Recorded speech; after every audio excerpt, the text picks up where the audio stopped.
গতকালকে ছিল আর্জেন্টিনার ফাইনাল খেলা এবং তার রেজাল্ট কি হয়েছে সেটা আপনারা সবাই জানেন। এখন চারপাশের মানুষের শুধু পচানি শুনতে হচ্ছে। কি আর করার, যেটা হয়েছে সেটা তো মেনে নিতেই হবে। তবে যেটা ঘটেছে সেটা একদমই আনএক্সপেক্টেড।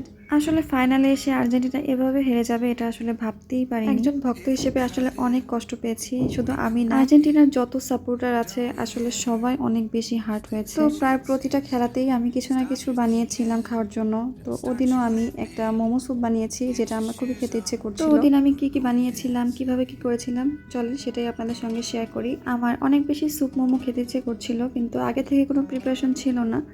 বাট খেলা শুরু হওয়ার 1 ঘন্টা আগে আমি সবকিছু মেক করি। আর যেহেতু ফ্রিজিং করা আমার কাছে মোমো ছিল না, ইনস্ট্যান্ট আমাকে এই মোমোগুলো বানাতে হয়েছে। তবে বেশি বানাইনি, অল্প বানিয়েছি। আমি অল্প করে মোমো বানাবো, তার জন্য মাত্র 1 কাপ ময়দা নিয়েছিলাম, আর তার মধ্যে একটু লবণ আর একটু কুসুম গরম পানি দিয়ে একটু সয়াবিন তেল দিয়ে এই ডোটা ভালো করে মাখিয়ে নিয়েছিলাম। প্রথমে যে লবণ আর তেল দিয়েছিলাম ওটা কিন্তু আগে ময়দার সঙ্গে ভালো করে মিক্স করতে হবে, এরপর হচ্ছে আস্তে আস্তে পানি দিয়ে ডোটা মাখিয়ে নিতে হবে। এটা একদম শক্ত হবে না, একদম নরম হবে না, মিডিয়াম আর কি হবে। ময়দার ডোটা পাশে রেস্টে রেখে তুড়ি মেরে পেঁয়াজ মরিচ কেটে নিলাম। এখন মোমোর পুরটা রেডি করতে হবে, আর তার জন্য আমি মুরগির ব্রেস্টের মাংসটা ব্লেন্ড করে নিয়েছিলাম। আসলে আমি খুব তাড়াহুড়া করে শর্টকাটে করতে চেয়েছিলাম, এই জন্য ব্লেন্ড করে নিয়েছি। কেউ চাইলে চপ করে নিতে পারেন, সেটাও ভালো হয়। এরপর এখানে একে একে হাফ চামচ করে আদা রসুন বাটা, তারপর অনেকগুলো পেঁয়াজ কুচি, মরিচ কুচি, তারপর হচ্ছে ক্যাপসিকাম দিয়েছিলাম সবুজটা। আমার কাছে এটা ছিল তাই দিয়েছিলাম, না থাকলে এটা দিতে হবে না, একদমই অপশন। এরপর এখানে সয়া সস, একটুখানি লবণ, একটু লেবুর রস, সর্বশেষে আমি এটা বাটার গরম করে এটার মধ্যে ঢেলে দিয়েছিলাম।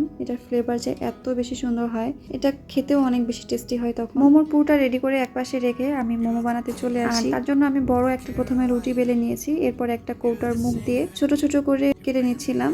এটাতে অনেক সহজ হয়, একবারেই অনেকগুলো আসলে বানানো যায়, সেজন্য একটা বড় রুটি দিয়ে 7টা করে মোমো বানিয়ে ফেলা যাচ্ছে খুবই সহজেই, কারণ এমনিতেই আমি অনেক তাড়ায় ছিলাম এবং শর্টকাটে করছিলাম সবকিছু। আর আজকে আমি খুবই সিম্পল এবং খুবই সহজ একটা মোমো ডিজাইন করব, যেটা একদম পানির মতো সহজ।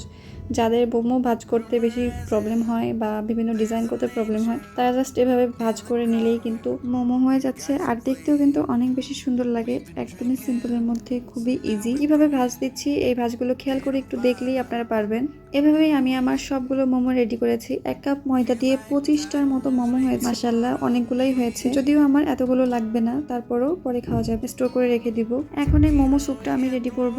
প্যানে প্রথমে আমি বাটার, তার মধ্যে কিছু রসুন ভেজে নিয়েছিলাম, এটা আসলে ভিডিওতে স্কিপ হয়ে গিয়েছে, রেকর্ড করতে পারিনি। তারপর এখানে কিছু পেঁয়াজ কুচি আর কয়েকটা টমেটো আমি কেটে নিয়েছিলাম, এটা আমি আগেই ফ্রিজে কেটে রেখেছিলাম। ওগুলো দিয়ে আমি সবকিছু একসঙ্গে ভাজা ভাজা করে নিয়েছিলাম, মানে একটা সস তৈরি করছিলাম। সবকিছু ভাজার জন্য বাটারটা ইউজ করলে ফ্লেভারটা একটু বেশি ভালো আসে, আর যদি বাটার হাতের কাছে না থাকে তাহলে সয়াবিন তেল ব্যবহার করলে কোনো অসুবিধা নেই। তারপর এটার মধ্যে 3 কাপ পানি দিয়ে দিয়েছি, এটা গোলমরিচের গুঁড়া আর 1 চামচের মতো সয়া সস দিয়ে দিয়েছি, 3-4টা কাঁচামরিচের ফালি, 1 চামচ চিনি দিয়ে সবকিছু ভালো করে মিক্স করে এই স্যুপটা ভালোভাবে ফুটে আসা পর্যন্ত অপেক্ষা করব। স্যুপের পানিটা যখন খুব ভালোভাবে ফুটে যাবে, মোমোগুলো বানিয়ে রেখেছিলাম সেগুলো একটা একটা করে দিয়ে দিব। এখানে আমি প্রায় 10 থেকে 15টার মতো মোমো দিয়ে দিচ্ছি। মোমোগুলো যেহেতু খুব সফট থাকে এবং চিকেনও যেহেতু খুবই সফট, খুবই দ্রুত সিদ্ধ হয়ে যায়, তাই এগুলো কিন্তু কুক হতে বেশি সময় লাগবে না, অনলি 5 মিনিটের মধ্যে কিন্তু সবকিছু খুব ভালোভাবে কুক হয়ে যাবে। মোমোগুলো স্যুপের মধ্যে দিয়ে একটু হালকা ভাতে নেড়ে চেড়ে দিচ্ছিলাম যাতে এটা ভেঙে না যায় এবং সবকিছু ভালোভাবে একসাথে মিক্স হয়। এটাকে এখন ঢেকে দিয়ে আমি অনলি 5 মিনিট রান্না করব, আর 5 মিনিটের মধ্যে সবকিছু খুব ভালোভাবে সিদ্ধ হয়ে যাবে। রান্না করার পরেও দেখি স্যুপটা ভালোই পাতলা ছিল, তাই এটাকে আরেকটু ঘন করার জন্য আমি এখানে কর্নফ্লাওয়ার গুলে একটু ব্যবহার করেছি। এটা অতিরিক্ত ঘনও ভালো লাগে না, অতিরিক্ত পাতলাও ভালো লাগে না, মিডিয়ামটাই ভালো লাগে। নামানোর আগে আমি আরেকটু লেবুর রস এবং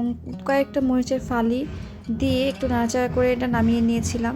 এটা দেখতে এত বেশি লোভনীয় হয়েছিল এবং খেতে তো অসাধারণ ছিল।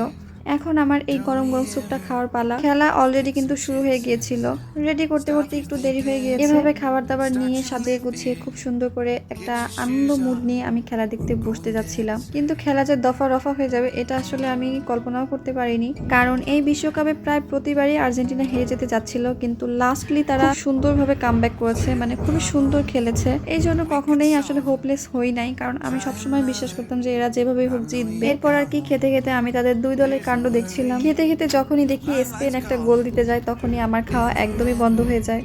আবার যখন দিতে পারে না তখন আবার খুশি হয়ে যায়। এদিকে খাবারটা যখন অনেক মজা হয় তখন নিজেকেই নিজে বাহবা দিতে থাকলাম যে আর কত সুন্দরই না রান্না করো। কিন্তু আমার বানানো এই মজার স্যুপটাও কালকে ভিতরে যাচ্ছিল না। খেলাটা গতকালকে আমাদের হার্ট ব্লক করে ফেলছে একদম। যখনই একটা গোল হইতে যায় তখন একদম হার্টটা ব্লক হয়ে যায়। আবার যখন দেখি যে না গোলটা হয় নাই তখন আবার একটু নিঃশ্বাস নিতে পারি। পুরো 105 মিনিট এভাবেই যাচ্ছিল, কিন্তু ফাইনালি যে এত বড় একটা পেইন পাবো এটা আসলে ভাবতেই পারিনি। খেলা শুরু হওয়ার আগে আমার হাজবেন্ড আমাকে বলতেছিল তোমরা আজকে আমাদের ট্রিট দিবা, কারণ আজকে তোমাদের ফাইনাল খেলা। আমি রাজি হই নাই, কারণ মনে মনে ভয় ছিল স্পেনের সঙ্গে খেলা, যদি হেরে যাই তাহলে আমার টাকাটাই লস। বাট সে আমার কথাই শুনে না, তাকে আমার ট্রিট দিতেই হয়। কিন্তু দুঃখের কথা তারপরেও আমরা হেরে গেছি। যদিও তাকে আমি একটা শর্ত দিয়েছিলাম যে তুমি যদি আমাকে বড় একটা 7 আপ কিনে দাও তাহলে আমি তোমাকে খাওয়াতে রাজি, কিন্তু সে সেটাতেও রাজি হয়ে যায়, কারণ আসলে ব্রাজিলরা হচ্ছে বেশরম, ওদের কোনো শরম নাই।